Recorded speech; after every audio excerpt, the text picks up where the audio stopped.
ایران میں حملوں پر چینی وزیر خارجہ وانگ ای کا رد عمل سامنے آیا ہے۔ مذاکرات کے دوران ایران پر حملہ ناقابل قبول ہے۔ چینی وزیر خارجہ کی جانب سے کہا گیا ہے فوجی کارروائیوں کو فوری روک دیا جائے، فریقین مذاکرات کی میز پر واپس آئیں۔ چینی وزیر خارجہ وانگ ای کی جانب سے بیان سامنے آیا ہے۔ ایران میں حملوں پر چینی وزیر خارجہ وانگ ای کا رد عمل۔ انہوں نے کہا کہ مذاکرات کے دوران ایران پر حملہ ناقابل قبول ہے، فوجی کارروائیوں کو فوری طور پر روکنا چاہیے، فریقین مذاکرات کی میز پر واپس آ جائیں۔ روسی صدر پیوٹن کا ایرانی سپریم لیڈر کی شہادت پر تعزیت کا اظہار۔ آیت اللہ خامنہ ای کا قتل سفاکانہ اور شرمناک اقدام ہے۔ روسی صدر کی جانب سے کہا گیا یہ حملہ اخلاقی معیار اور بین الاقوامی قوانین کے خلاف ہے۔ صدر پیوٹن کا یہ بیان سامنے آیا ہے، تعزیت کا اظہار کیا۔ روسی صدر ولادیمیر پیوٹن نے ایرانی سپریم لیڈر کی شہادت پر اور روسی صدر نے کہا کہ آیت اللہ خامنہ ای کا قتل سفاکانہ اور شرمناک اقدام ہے، یہ حملہ اخلاقی معیار اور بین الاقوامی قوانین کے خلاف ہے۔ ایران پر حالیہ حملے انتہائی افسوسناک اور اس پر دلی رنج ہے۔ خواجہ آصف کی جانب سے یہ کہا گیا ہے پاکستان نے ہر ممکن سفارتی اخلاقی طریقے سے ایران کی حمایت کی۔ اقوام متحدہ میں بھی پاکستان نے ایران پر حملے کی مذمت کی، پاکستان کی مذہبی جماعتوں اور عوام سے تحمل کی اپیل کی ہے۔ ہم سب کی ذمہ داری ہے ہم اپنے جذبات کو قابو میں رکھیں، قومی اتحاد اور استحکام ہی اس وقت پاکستان کی اصل طاقت ہے۔ آپ کو بتائیں کہ ایران پر حالیہ حملے انتہائی افسوسناک اور اس پر دلی رنج ہے۔ خواجہ آصف کی جانب سے یہ کہا گیا ہے۔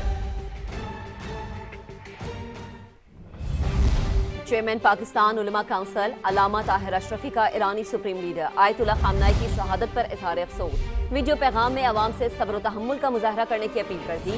کہا پرامن احتجاج ہر کسی کا حق ہے، لیکن قومی املاک جلانا عقل مندی نہیں۔ کراچی میں پیش آنے والی صورتحال کو افسوسناک قرار دے دیا۔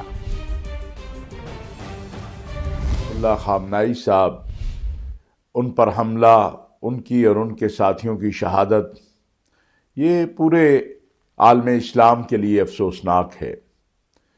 اس وقت پاکستان سمیت پوری دنیا میں احتجاج ہو رہا ہے۔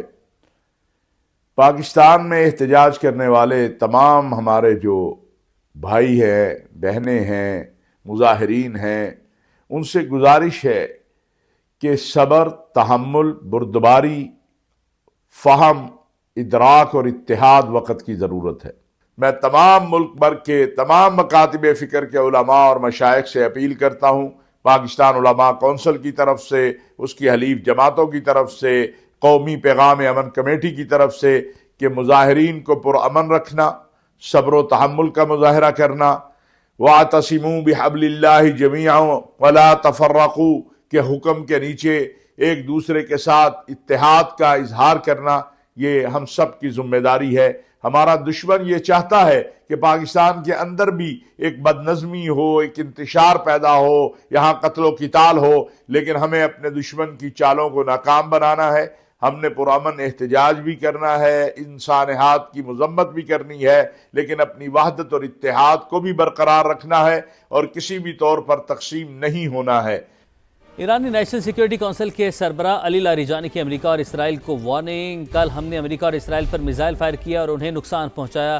علی لاریجانی کی جانب سے کہا گیا آج ہم ایسی طاقت سے ان پر وار کریں گے جو انہوں نے پہلے نہیں دیکھا ہوگا۔ علی لاریجانی کی جانب سے یہ وارننگ دی گئی ہے۔ ایرانی نیشنل سیکیورٹی کونسل کے سربراہ علی لاریجانی کی امریکہ اور اسرائیل کو وارننگ۔ کل ہم نے امریکہ اور اسرائیل پر میزائل فائر کیے اور انہیں نقصان پہنچایا۔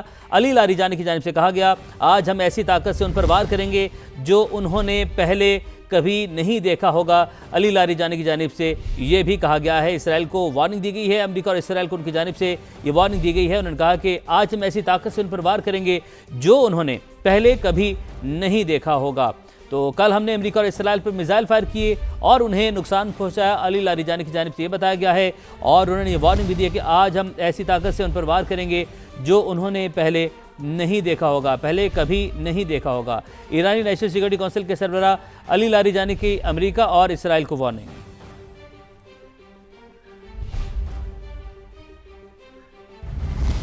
ابھی آپ کو بتائیں گے وفاقی وزیر داخلہ محسن نقوی ریڈ زون میں مظاہرین کے درمیان پہنچ گئے ہیں۔ یہ اہم خبر ہے جس سے متعلق آپ کو اپڈیٹ کریں کہ وفاقی وزیر داخلہ محسن نقوی ریڈ زون میں مظاہرین کے درمیان پہنچ گئے۔ اسی پر بات کریں گے، قمر المنور ہمیں جوائن کر چکے ہیں۔ قمر، کہے گا وفاقی وزیر داخلہ یہاں پر پہنچے ہیں؟